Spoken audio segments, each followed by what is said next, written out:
Karma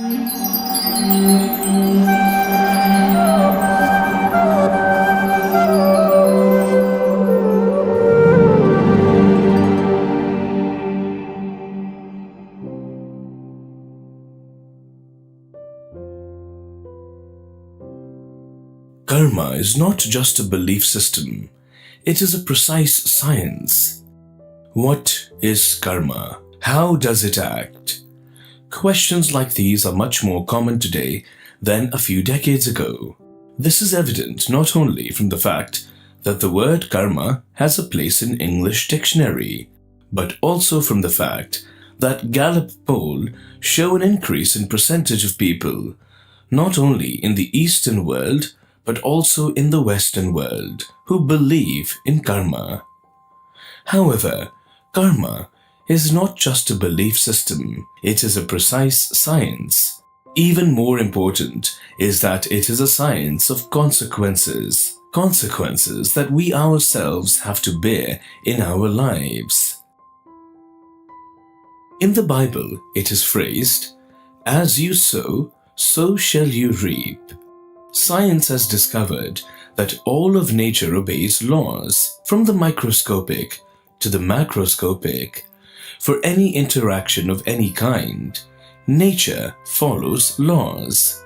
In fact, science is nothing but a study and application of nature's laws. If all of nature is governed by laws, why should we humans be exception to such laws? Just as the law of gravity is impartial and inexorable and acts on all physical objects indiscriminately, the law of karma is impartial and inexorable and acts on all living entities indiscriminately. We might ask, why should I suffer now for my actions in a previous life? Why so much delay? Different needs fructify after different time durations. Grains harvest after 2 to 3 months. Some fruit seeds produce fruits after 20 years, and some seeds may even take 100 years to fructify. Every action that we do is like a seed sown. The seed is sure to fructify, and we cannot escape the result.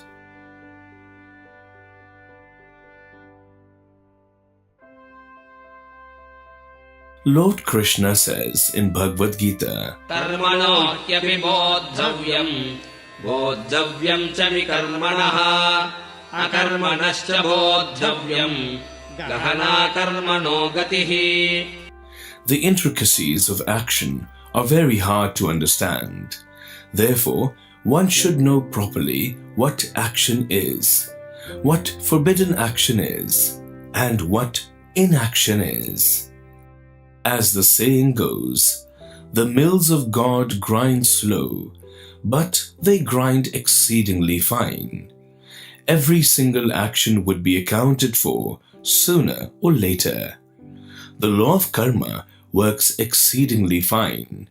It may be slow to act, but no one can escape it. Some of us might plead ignorance, but the important point to note is that ignorance is not an excuse for sin. Rather, ignorance is the consequence of sin. We may be born in an environment where we get little or no opportunity or encouragement to know about God.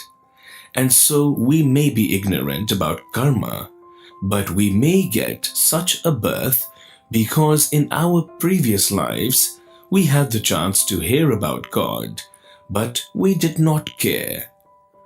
Therefore, in response to our past desires to avoid God, we are now born into a situation where we don't have to fear about Him. Still, irrespective of our past act, God does not want us to be victimized by ignorance. Therefore, He gives us scriptures, which are like the manual for life, and He sends His devotees to spread awareness about the scriptural principles. It is our duty as human beings to find out about the laws of nature or about God and his material energy. Of course, God is not just a judge. He is also a loving Father. Therefore, God's mercy is greater than God's justice. Some of us might believe in karma, but not in sectarian religious concepts, like God. The Vedic scriptures asserts, everything animate or inanimate that is within the universe is controlled and owned by the Lord. One should therefore accept only those things necessary for himself, which are set aside as his quota, and one should not accept other things, knowing well to whom they belong. So when we neglect God, claim his property as our own, and decide to be good among ourselves, without even acknowledging God, we are no better than honest thieves, and will not be saved from the clutches of karmic reactions. Sometimes, in large-scale natural calamities, like earthquakes, cyclones, tsunamis, thousands of people are annihilated, but some miraculously escape. Although natural calamities kill en masse, they do not kill blindly. Only those who have the kind of karma for which they have to die at that particular time will be killed. This is an example of mass karma. Mass karma involves a group of people with different kinds of bad karmas. The reaction of their karmas is that they are all supposed to die. But the material nature gives that reaction to many people efficiently in one stroke through a calamity. But the people who escape miraculously were not supposed to die in the first place.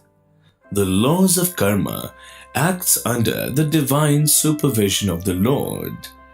Even in a mass calamity, not one person is killed blindly. Everyone gets the reactions of their own karma.